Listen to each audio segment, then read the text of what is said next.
What if the most powerful healing foods on the face of this earth weren't discovered in a modern laboratory or engineered by pharmaceutical companies, but were eaten thousands of years ago by some of the longest-lived, most resilient people in human history? Most people have absolutely no idea that while we're obsessively counting calories and chasing whatever diet trend went viral last month, the Bible was already pointing to specific foods that modern science is now proving in peer-reviewed clinical trials can fight disease, reduce chronic inflammation, and fundamentally transform your health at the cellular level. These aren't just spiritual symbols tucked into poetry.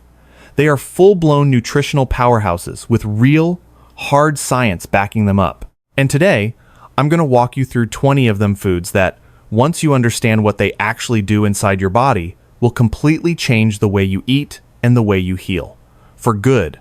Stick around, because number 13 on this list was so rare and so prized in biblical times that kings literally used it as currency, traded it like gold. And nutritionists today say it's one of the most nutrient-dense foods ever put under a microscope. And number 20, it was called the gift of God in ancient scripture. And modern oncologists are genuinely stunned by what it appears to do to cancer cells. If you want ancient wisdom validated by cutting-edge science delivered straight to you every single week, hit that subscribe button right now because you do not want to miss what's coming. All right, let's get into it. Here are 20 biblical superfoods that will heal you, ranked from extraordinary all the way to absolutely life-changing. 1. Olive oil, the liquid gold of the ancient world. Let's start at the very beginning. Not just because olive oil sits at number 1 on this list, but because in the ancient world, olive oil was the beginning. It was food, fuel, medicine, and sacred substance, all rolled into one. The Bible references it over 140 times. Kings were anointed with it. Wounds were dressed with it. In Luke chapter 10, the Good Samaritan pours oil and wine directly into a stranger's wounds. That wasn't a random act of compassion. That was medicine, deliberate, practiced, effective medicine. And here's what modern science has to say about that. Extra virgin olive oil is one of the most rigorously studied foods on the entire planet. The Mediterranean diet, which is built on olive oil as its cornerstone, has been linked across hundreds of clinical trials to significantly reduced rates of heart disease, cancer, systemic inflammation, cognitive decline, and all-cause mortality. The primary compound doing that heavy lifting is oleocanthal, a polyphenol that functions nearly identically to ibuprofen in how it shuts down inflammatory pathways in the body. But the olive oil our ancestors consumed wasn't the refined, heat-processed, blended product that fills most grocery store shelves today. Cold-pressed, unfiltered, freshly harvested olive oil is a living food loaded with antioxidants, vitamin E, and healthy monounsaturated fats that the human body recognizes and puts to use immediately. The traditional application was almost embarrassingly simple. A tablespoon of high-quality extra virgin olive oil taken daily, used generously in cooking, and applied topically for skin conditions and wound care. The people of the Bible didn't have supplement aisles. They poured this over everything and it worked. 2. Raw honey heaven's antimicrobial. Honey and milk are under your tongue. Song of Solomon. Eat honey, for it is good. Proverbs. Jonathan dips his rod in honey and his eyes immediately brighten. This is not poetic coincidence scattered across unrelated texts. The Bible consistently and deliberately presents honey as a substance that gives people strength, mental clarity, and vitality. And raw honey is, without question, one of the most powerful natural antimicrobials ever studied by modern science. Clinical trials have confirmed that it can kill antibiotic-resistant bacteria, including MRSA, through a combination of 3 distinct mechanisms. It generates hydrogen peroxide on contact with living tissue. Its exceptionally low pH creates an environment hostile to pathogens, and it contains a protein called defensin, one that actively destroys bacterial cell walls. A specialized variety called Manuka honey is now used in certified wound dressings inside hospitals around the world. But here's the word that carries all the weight: raw. The moment honey is heated past roughly 40 degrees Celsius, you begin destroying the very enzymes and bioactive compounds that give it its medicinal power. The honey our ancestors gathered, harvested directly from wild hives, unfiltered, completely unheated, was functionally a different substance from the clear, shelf-stable liquid in those cute little plastic bears at most grocery stores. Traditional use is beautifully simple. Raw honey applied directly to wounds to prevent infection and accelerate healing. A spoonful at the very first sign of a sore throat, stirred into warm water with lemon as an immune-building tonic. And unlike refined sugar, raw honey in moderate amounts carries a comparatively low glycemic impact because of its natural fructose composition and rich enzyme content. This is the food that sustained desert travelers, battlefield soldiers, and prophets for centuries. It doesn't expire. Archaeologists have excavated 3,000-year-old honey from Egyptian tombs that was still perfectly edible. If you're choosing just one food from this list to start with today, start here. It was sweet and healing long before we had the language to explain why. 3. Figs, the medicinal fruit of prophets. Here's a detail that most people completely miss, one that changes the way you read scripture entirely. When King Hezekiah was dying from what appeared to be a deadly infection, a severe boil or skin ulcer, the prophet Isaiah did not simply pray over him and walk away. He ordered a poultice of figs pressed directly onto the wound. 2 Kings, chapter 20.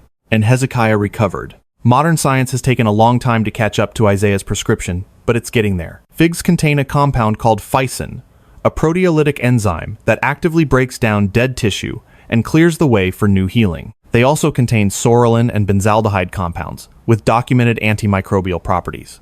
Laboratory research has shown that fresh fig latex inhibits bacterial growth and meaningfully supports skin repair. But figs aren't only for wounds.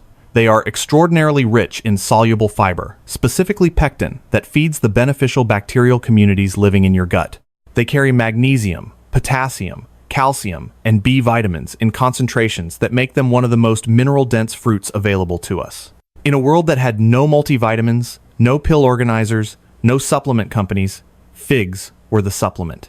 Traditional use looked like this: fresh figs eaten at peak ripeness for gut health and immediate energy, dried figs year-round for sustained, reliable nutrition, and the ancient poultice practice, mashed fresh figs applied to inflamed or infected skin, which honestly deserves far more rigorous modern investigation than it's received. Isaiah knew something we're still catching up to. 4.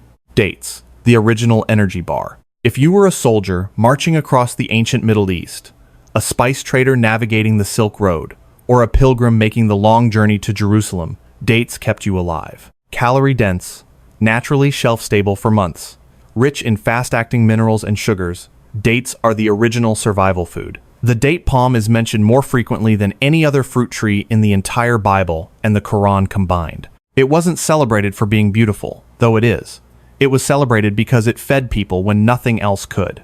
Dates contain natural sugars, glucose, and fructose that move into the bloodstream quickly and deliver rapid, accessible energy. But unlike refined sugar, they arrive packaged with fiber, magnesium, potassium, copper, manganese, and B vitamins. Studies have shown that regular date consumption can improve iron levels, support bone density, and produce remarkable benefits, specifically for pregnant women approaching labor. Multiple clinical trials have found that women who ate dates in the final weeks of pregnancy experienced significantly faster, smoother deliveries with reduced need for medical intervention. Dates also contain polyphenols and antioxidants that fight inflammation and protect tissues against oxidative stress. The tannins in dates have documented antimicrobial properties. Even the pits were ground down and used medicinally in traditional Arabic healing practice. The traditional use is almost refreshingly uncomplicated. Eat them. 3 to 5 dates as a quick energy source, as a natural sweetener in cooking, or as the food with which to gently break a fast. There's a deep reason Ramadan fasting is traditionally broken with dates. The body absorbs them rapidly and gently after a period without food, easing the system back into digestion. The ancients knew this instinctively. 5. Pomegranates, the antioxidant king. The pomegranate shows up in Mosaic law, in the ornamentation of the temple, and throughout the poetry of Scripture as a symbol of abundance, beauty, and overflowing life. There were 200 carved pomegranates decorating the pillars of Solomon's temple. That wasn't interior design for its own sake. That was a declaration about what this fruit meant. And modern antioxidant science finds itself genuinely fascinated by the same fruit for very different reasons. Pomegranates contain a compound called punicalagin, found almost nowhere else in the natural world, that breaks down inside the gut into molecules called urolithins, compounds that have shown remarkable anti-inflammatory and even potential anti-cancer properties in research settings. Pomegranate juice has been demonstrated in clinical trials to reduce blood pressure, lower LDL oxidation, improve arterial health and flexibility, and bring down inflammatory markers, like C-reactive protein. The juice and the seeds are packed with polyphenols at concentrations that consistently outrank red wine, green tea, and blueberries. And the rind, the part virtually everyone throws away, is even more medically concentrated than the fruit itself. Traditional healers across the Middle East used pomegranate rind tea for diarrhea, intestinal parasites, and inflammatory gut conditions for thousands of years before anyone had a word for what a polyphenol was. Traditional use: eat the seeds fresh, press the juice and drink it whole, or dry the rind and steep it in hot water as a tea for gut infections. The whole fruit, not just the extracted juice or the capsule supplement, provides the full spectrum of compounds in the way the human body evolved to receive them. Pomegranates are slow to eat. Extracting those jewel-like seeds takes patience and effort, but perhaps that's part of the point. The most valuable things in the ancient world required work. This fruit rewards the effort with something that modern pharmacology is still working to fully decode. 6. Lentils, the food of prophets and paupers. The Bible's most famous lentil story is a cautionary tale. Esau trades his entire birthright, his inheritance, his place in the covenant, his future for a single bowl of red lentil stew. That sounds absurd to modern ears. But it makes complete sense once you understand that in the ancient world, lentils were not peasant food to be taken lightly. They were survival food, dense, deeply filling, shelf-stable for years when properly dried, and nutritionally extraordinary in every meaningful measure. Lentils are among the highest plant-based sources of protein available to us, roughly 18 grams per cooked cup, alongside iron, folate, zinc, magnesium, and potassium in meaningful quantities. They were the food of soldiers, laborers, and prophets alike because they delivered exactly what hard, relentless physical work demanded: sustained energy that didn't crash, the raw materials for muscle repair, and constant mineral replenishment. Modern nutritional science confirms everything the ancient world understood through experience.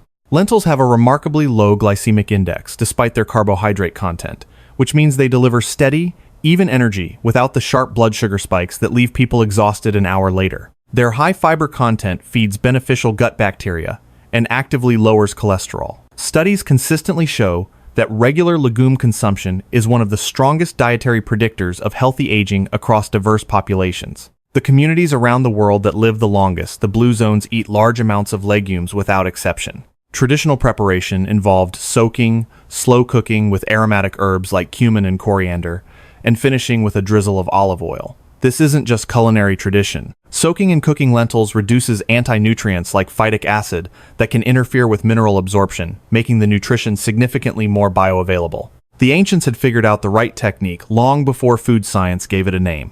7. Barley, the humble grain that outlasted everything. Barley is not glamorous. It has never been glamorous. It was the food of the poor, of soldiers on long campaigns, of sailors crossing open water with limited provisions. When Jesus multiplied the loaves and the fish to feed 5,000 people in John chapter 6, those loaves were barley bread, not fine wheat. Barley, the grain of ordinary, working people. And it turns out that ordinary people were eating one of the most gut-friendly grains ever examined by modern nutritional science. Barley contains the highest concentration of beta-glucan of any grain on Earth, a type of soluble fiber that has been so convincingly proven to lower cholesterol and stabilize blood sugar that the FDA has authorized health claims on food products containing it. Beta-glucan forms a viscous gel inside the gut that slows glucose absorption, pulls down LDL cholesterol, feeds beneficial gut bacteria, and meaningfully enhances immune system function. Barley also carries a lower glycemic index than both wheat and rice, providing sustained energy without the familiar afternoon crash. Research shows that barley actually outperforms oats, already widely considered a heart-healthy food, in its effects on post-meal blood sugar levels. For a grain that costs almost nothing and will grow in nearly any climate on Earth, it is a genuinely extraordinary food hiding in plain sight. Traditional preparation was nothing complicated. Whole barley cooked slowly as a thick porridge, or ground into flatbread. Hulled barley, which retains the outer bran layer, packs the most nutritional value. Even pearled barley with some of that bran removed remains one of the best carbohydrate sources you can put on your plate. 8. Ancient wheat, einkorn, and emmer, not the wheat you think. Here is a distinction that changes absolutely everything about how you think about bread. When the Bible refers to wheat, it is not talking about the commodity wheat that fills modern supermarkets. It is talking about ancient varieties, primarily einkorn and emmer, that are genetically, structurally, and nutritionally in an entirely different category from the semi-dwarf wheat that dominates modern bread, pasta, and processed food. Modern wheat was developed in the mid-23rd century with a very specific goal: to maximize yield per acre. It succeeded spectacularly at that goal, but in the process, it created a grain with a radically altered gluten architecture, dramatically higher starch content, and significantly fewer micronutrients per serving than its ancient ancestors. Einkorn, by contrast, has 14 chromosomes compared to modern wheat's 42. It carries a different type of gluten, one that many people who react severely to modern wheat tolerate without any issue. It has higher protein content, more beta-carotene, lutein, riboflavin, and antioxidants per serving. Studies on einkorn specifically show that its starch is more slowly digested, producing a measurably lower glycemic response. Its antioxidant content is significantly higher across the board. Because it was never bred for maximum gluten development, einkorn behaves differently in the kitchen. It makes denser, darker, more nutritious bread, the kind of bread that was standard throughout the ancient world and that sustained civilizations for thousands of years. The traditional preparation took this even further. Slow fermented sourdough, which works over time to break down gluten proteins and phytic acid, making the grain easier to digest, and its minerals dramatically more bioavailable. Ancient bread was not a fluffy white loaf. It was dense, dark, and whole, and it was medicine as much as it was food. Einkorn flour is available today. It isn't cheap, but for anyone who has struggled with bloating, inflammation, or reactivity from modern wheat, this may be the grain your digestive system was actually built to handle. The grain of the Bible wasn't what's making people sick. What's making people sick is what industrial agriculture turned it into. 9. Grapes from vine to vitality. The vine is one of the most spiritually loaded plants in all of Scripture. I am the vine, you are the branches. Grapes appear at Noah's very first act after the floodwaters recede. They appear at the Passover table, throughout the lush poetry of the Song of Solomon, and in virtually every agricultural metaphor Jesus reaches for when he wants to illustrate something true and essential about life. This plant was absolutely central to existence in the ancient world, and it turns out there are very good biological reasons for that. Fresh grapes, raisins, and grape juice all contain resveratrol, quercetin, and anthocyanins, polyphenols, that have been intensively studied for their profound effects on cardiovascular health, systemic inflammation, and longevity. Resveratrol, in particular, activates proteins called sirtuins that are associated with cellular repair mechanisms and extended lifespan, and it has been one of the most exciting compounds in aging research for the past 2 decades. The skin and seeds of grapes carry the highest concentrations of these compounds. Fresh whole grapes eaten with their skin provide fiber, potassium, vitamin C, and vitamin K, alongside the full polyphenol profile. Raisins concentrate the sugars and minerals, but sacrifice some of the more volatile compounds. Each form has its place and purpose. Traditional use across the ancient Middle East meant fresh grapes in season, raisins year-round for portable energy and sustained nutrition, and grape leaves used as both food wrappers and medicine for inflammatory conditions, a practice still alive and well in Mediterranean kitchens today. They understood the vine held power. They just didn't have the clinical vocabulary to explain the mechanism. 10. Wine in moderation, the ancient medicine. Let's handle this one carefully, because it demands nuance. The Bible does not universally celebrate wine. It warns explicitly against excess. Entire passages are devoted to the dangers of overindulgence, but it does, repeatedly, deliberately, and without apology, treat wine used wisely and in moderation as medicine. Use a little wine for your stomach's sake, Paul instructs Timothy in 1 Timothy 5:23. The Good Samaritan pours wine into wounds as an antiseptic. This was not metaphor. It was a medically practical intervention. Diluted wine, which is largely how the ancient world consumed it, mixed with water at a ratio of roughly 1:3, carries genuine antimicrobial properties that have been confirmed in modern laboratory settings. Studies show wine at moderate concentrations kills common gut pathogens, including E. coli and Salmonella, more effectively than the equivalent amount of pure alcohol. In a world without municipal water treatment or refrigeration, a small amount of wine stirred into drinking water was a meaningful, rational act of disease prevention. And the polyphenols in red wine, particularly resveratrol and proanthocyanidins from grape skins, have been the subject of serious cardiovascular research for decades. The so-called French paradox, low rates of heart disease in a population that eats a rich, fatty diet, has been partly attributed to moderate red wine consumption as part of a broader food culture. Controlled studies link moderate red wine intake to improved HDL cholesterol levels and reduced platelet aggregation. The crucial phrase is moderation. One small glass of quality red wine alongside a meal, in the context of a whole food diet, shared as part of community and conversation the way people actually drank in the biblical world, diluted and ritualized, is categorically different from what modern alcohol culture looks like. This is one of those foods where the context of consumption matters as much as the food itself. Use it the way Scripture describes it, sparingly, purposefully, as medicine. Used that way, it has earned its place on this list. Used carelessly, it belongs nowhere near it. Quick pause here, because I get asked this constantly. This is all great, but where do I actually find these things? The real versions, not the watered-down, industrially processed shadows of what the Bible was describing? That is exactly the right question, and it matters more than most people realize. Here's the uncomfortable truth. A lot of what's being sold today under these names is not what the biblical world was actually eating. Most commercial olive oils on store shelves are blended with cheap seed oils and have never been cold-pressed a day in their existence. Most grocery store honey has been heated, filtered, and stripped of its enzymes until it's little more than flavored syrup. And if you want to grow some of these biblical foods yourself from seed, good luck finding legitimate heirloom varieties at a big box garden center. So I did the research. I found the sources I personally trust, and I've linked them all in the description below for you. Now, let's get back to the list, because we're just now getting to the ones that are going to genuinely catch you off guard. 11. Fish the omega, 3 covenant. Fish is everywhere in the Gospels. The disciples were fishermen, not accidentally. The miraculous feedings involved fish. After the resurrection, Jesus eats fish specifically to demonstrate his physical, tangible, embodied presence. This wasn't coincidental narrative detail. In the culture of first-century coastal Israel, fish was the primary protein source for the majority of ordinary people.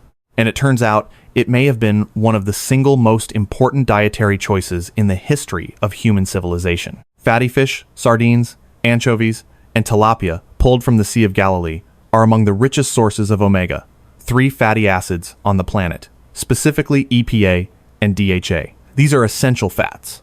The body absolutely cannot manufacture them on its own. They must come from food. DHA constitutes a significant portion of every brain cell membrane in the human body. EPA carries powerful anti-inflammatory effects throughout every organ system.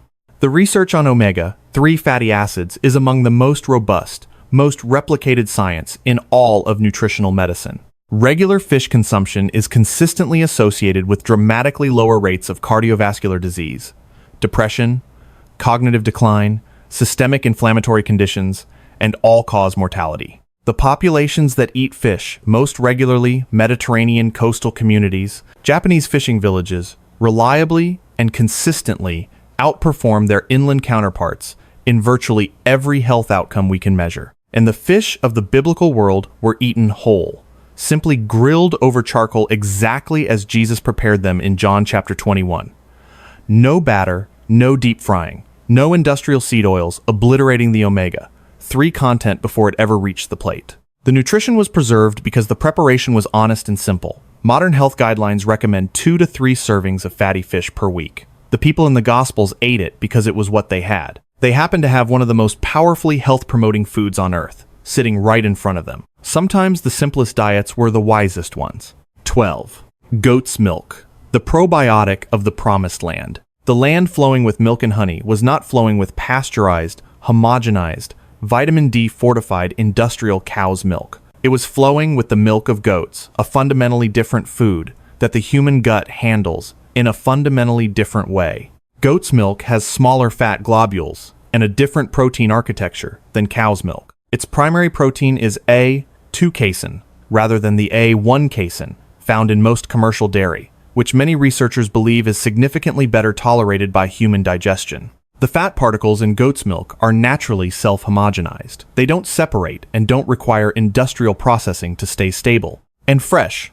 Traditionally produced goat's milk is genuinely rich in beneficial bacteria, natural probiotics, that that actively support gut health in ways that commercial dairy simply cannot. Studies show that goat's milk is considerably easier to digest for people who struggle with conventional dairy, produces less of an inflammatory response in the gut lining, and has a meaningful prebiotic effect that supports the growth of beneficial gut microflora. Its mineral content, calcium, phosphorus, magnesium, is highly bioavailable. It also contains medium-chain fatty acids, particularly caprylic acid, that carry documented antimicrobial and antifungal properties. In traditional Middle Eastern diets, goat's milk was consumed fresh, fermented into yogurt and kefir, or aged into simple, accessible cheeses. Each form delivers different benefits: fresh milk for rapid nutrition, fermented products for probiotic richness, aged cheese for concentrated, bioavailable minerals. Goat's milk got sidelined by industrial dairy for one reason only. Goats produce less milk than cows, and don't scale as profitably. But for anyone dealing with dairy sensitivity, sluggish digestion, or gut dysbiosis, this ancient food, the milk of the promised land itself, may be exactly what their body has quietly been missing all along. 13. Hyssop, the purification herb with real power. Here we are at number 13, the one I teased at the top of this video, and I think the one that will genuinely astonish you. Hyssop. It appears in the purification rituals of Leviticus. It appears in Psalm 51, "Purge me with hyssop, and I shall be clean." And it appears at the crucifixion, where a sponge soaked in liquid is lifted to Jesus on a branch of hyssop.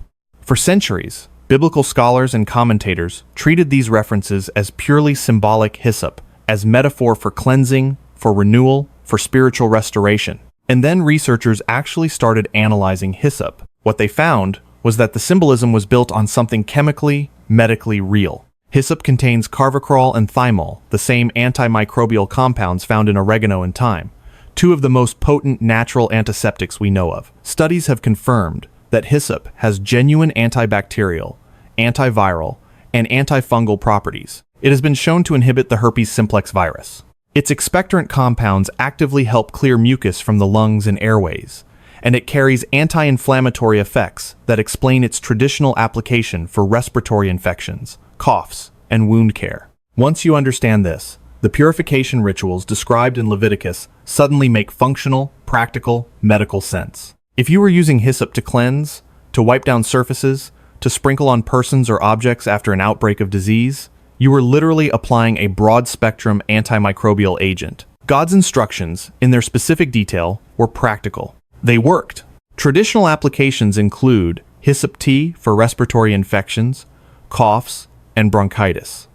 Hyssop tincture applied topically as an antiseptic, and the fresh plant used in cooking as an aromatic herb, similar in character to thyme. Its taste is strong and slightly bitter, a quality common to most medicinal herbs, because bitterness indicates active compounds. Hyssop got forgotten by mainstream herbal medicine, dismissed as a decorative biblical reference.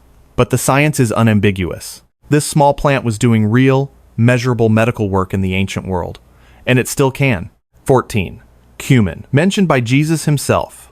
This is the only spice on this entire list that Jesus specifically names by the word.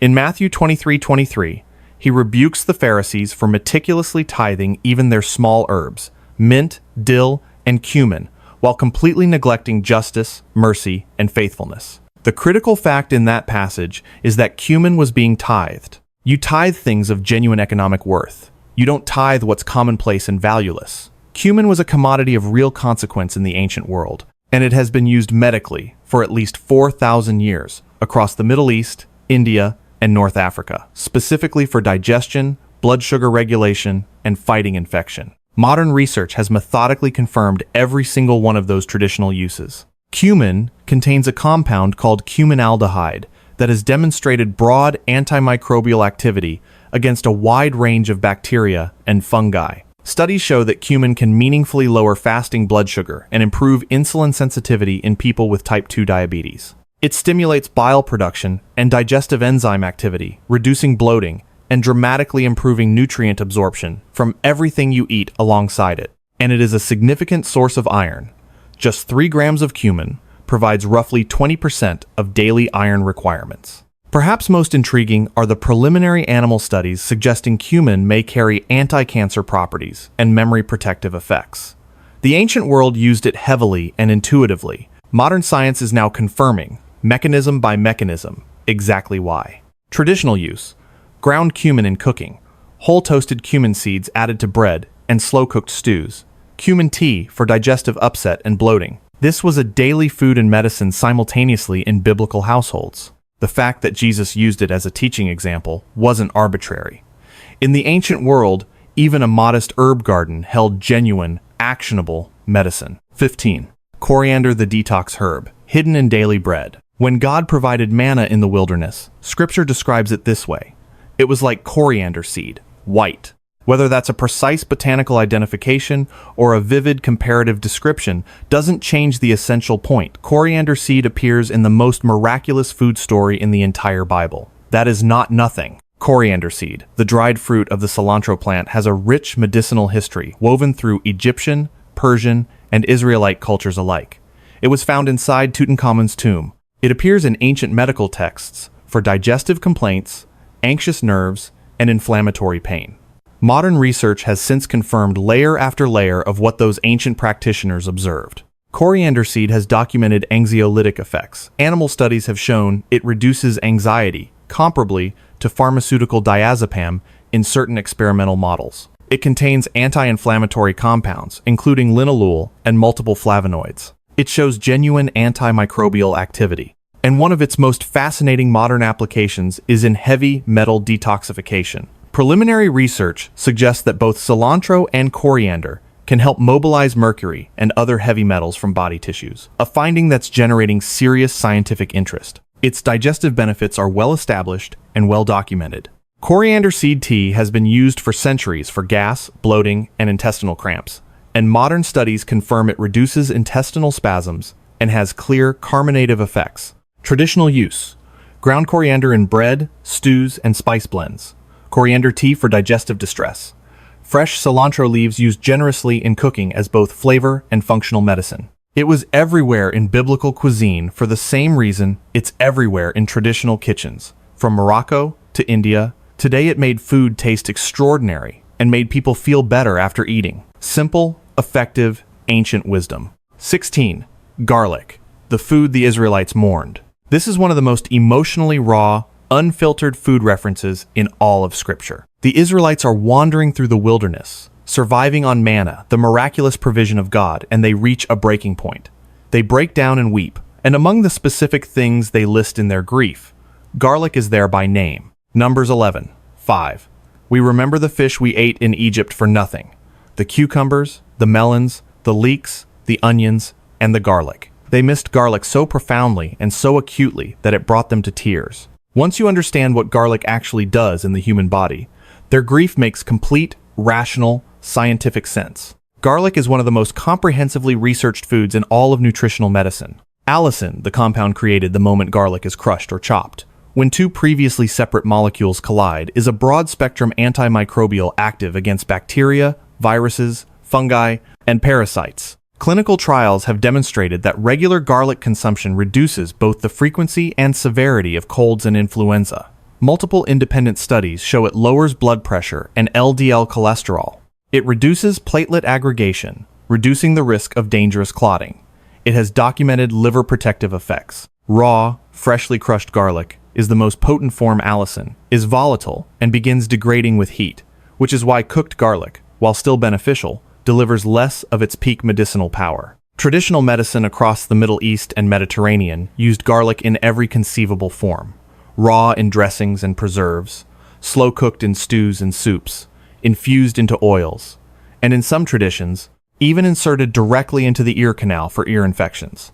Egyptian medical papyri list garlic in over 20 distinct medicinal preparations. The people who wept for it in the wilderness weren't being dramatic. They knew, viscerally, what they were losing. 17. Onions, the prebiotic king of biblical kitchens. Listed directly alongside garlic in that great wilderness lament in Numbers 11, onions were a staple food across every economic class in the ancient world, from the highest royalty to the lowest laborer.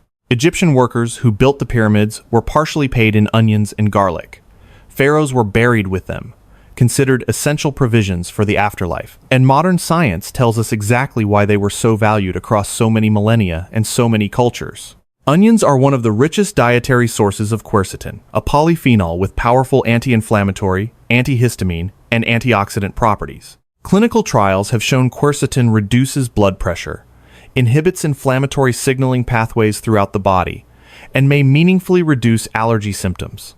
Onions are also extraordinarily rich in inulin-type fructans, prebiotic fibers that specifically and selectively feed the beneficial bacteria in the colon, particularly Bifidobacterium and Lactobacillus strains. Before anyone on Earth had a word for the microbiome, before anyone understood what a probiotic or a prebiotic was, the ancient world was instinctively building a daily diet that fed those bacterial communities exactly right. Garlic, onions, leeks, all members of the allium family, all dense with prebiotics, were daily staples, eaten without thought or calculation. The result was a gut ecosystem that functioned the way it was designed to function. The sulfur compounds in onions also carry detoxification effects, supporting the liver enzyme activity that processes and eliminates toxins from the body. Raw onions have been applied topically for centuries to insect bites, minor burns, and congested chests, with some emerging research support. Traditional use: onions eaten raw in salads and pickles for maximum quercetin content, cooked into virtually everything for flavor and prebiotic fiber, and slow-simmered onion broth served to anyone recovering from illness. The people who mourned the onions of Egypt were not being dramatic or sentimental.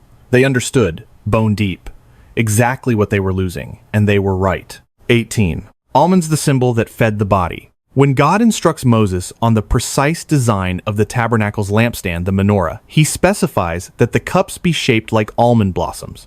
Aaron's rod, in the most famous miracle of priestly authority, buds, blossoms, and produces ripe almonds overnight. The almond was chosen as a sacred symbol of watchfulness and divine initiative, the first tree to wake from winter, the harbinger of new life in early spring. And it turns out that this symbolic choice was backed by some of the most extraordinary nutritional density in all of the plant kingdom. Almonds are among the most nutrient-dense foods on Earth, gram for gram. A single ounce provides approximately 37% of the daily requirement for vitamin E in the form of alpha-tocopherol, a fat-soluble antioxidant that protects cell membranes from oxidative damage throughout the entire body. Almonds are high in magnesium, which participates in over 300 enzymatic reactions in the human body and is chronically deficient in a staggeringly large portion of the modern population. They provide monounsaturated fats, complete protein, calcium, and fiber in a package the body absorbs and utilizes with remarkable efficiency. Clinical trials have confirmed that regular almond consumption lowers LDL cholesterol, reduces post-meal blood sugar spikes, improves gut microbiome diversity, and supports healthy body weight by promoting lasting satiety. What's particularly fascinating is that the fat in almonds is less fully absorbed than you might expect. The cell wall structure of the nut means some of that fat passes through the gut entirely intact, feeding beneficial bacteria rather than being stored. You get more satiety per calorie than the nutrition label suggests. Traditional use was beautifully straightforward. Raw or lightly roasted almonds as a daily staple food. Almond paste ground into cooking and medicinal preparations. Pressed almond oil for skincare and wound treatment.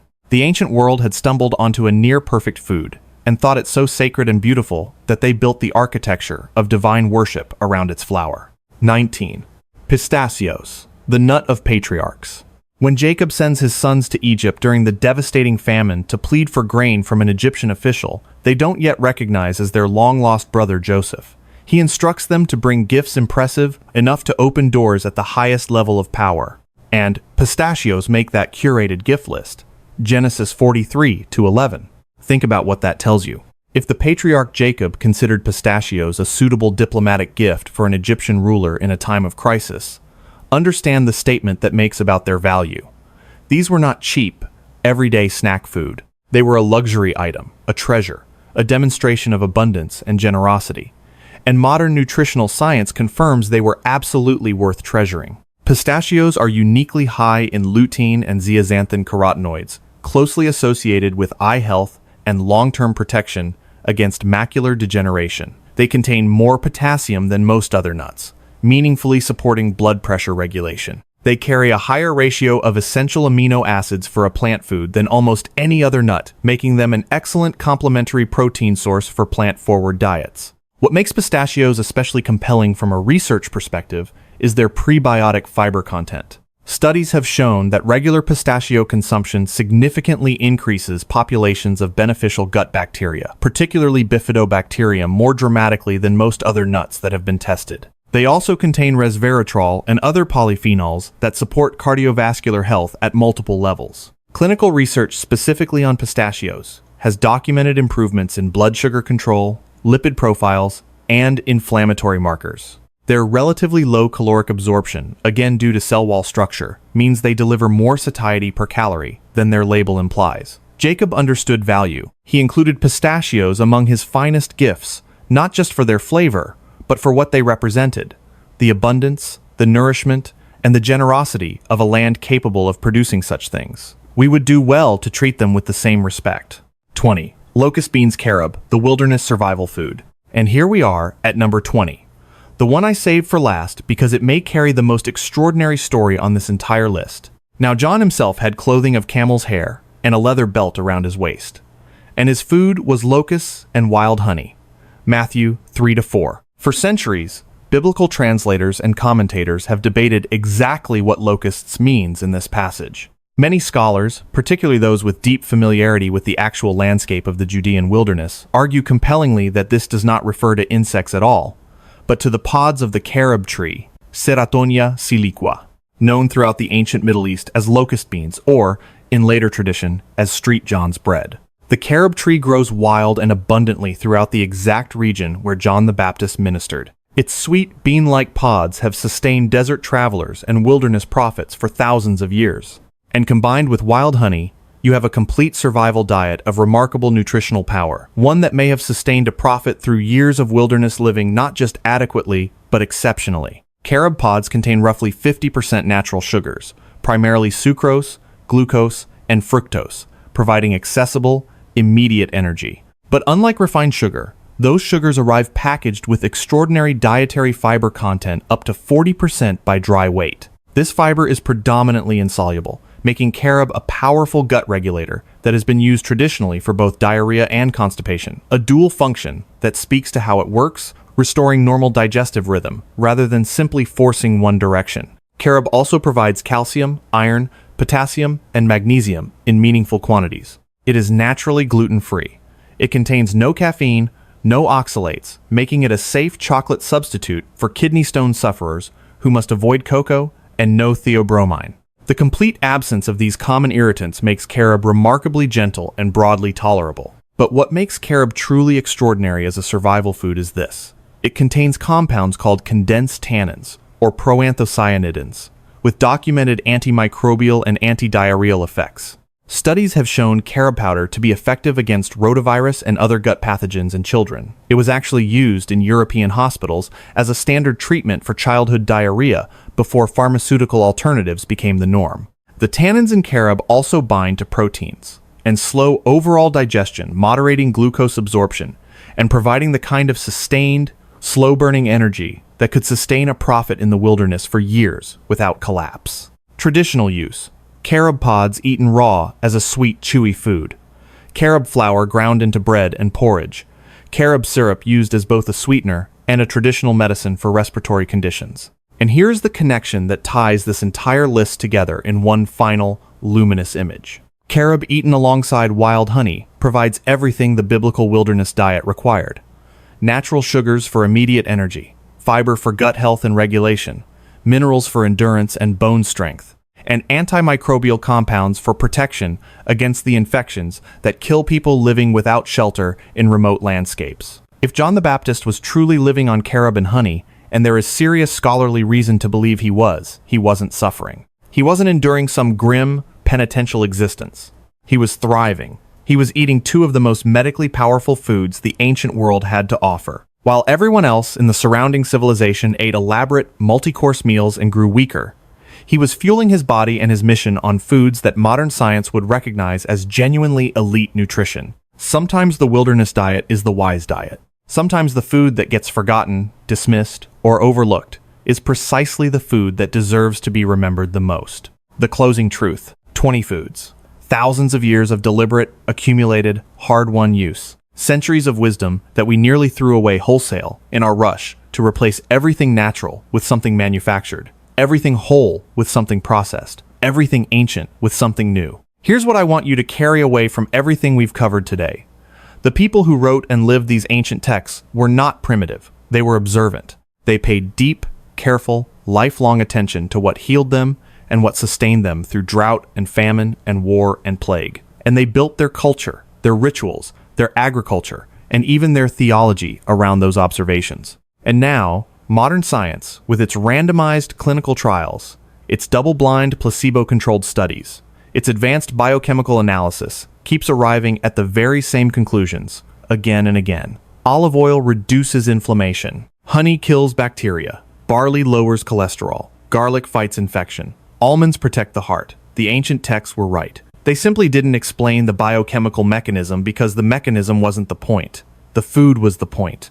The healing was the point. The life was the point. Before I let you go, I want to make sure you actually have a path forward, because information without action is just entertainment. And you came here for more than entertainment. Everything we talked about today is genuinely available to you. And I cannot stress this clearly enough, quality matters enormously with every single one of these foods. The gap between medically active, raw, unfiltered honey and the plastic bear-shaped bottle sitting on a grocery store shelf is not a small, negligible difference. It is the difference between food that heals and food that merely resembles something that once did. The same truth applies to olive oil. The same truth applies to ancient grains. The same truth applies to every item on this list. So, here's what I've put together for you in the description below. For the foods themselves, I've linked to the specific brands and sources I personally trust for the highest quality versions of everything we discussed today. And for anyone this video has inspired to grow some of these foods themselves from seed, because that is an extraordinary and worthy impulse. I've also linked to the heirloom seed companies I recommend without reservation. Drop a comment below and tell me which food surprised you most. Are you team medicinal herbs? Team ancient grains? Team nuts and fruit? I read every single comment, every one of them. If you haven't subscribed to Homestead Roots yet, hit that button right now and ring the bell so you never miss a video. We post every single week, and we are just getting started. I'll see you in the next one.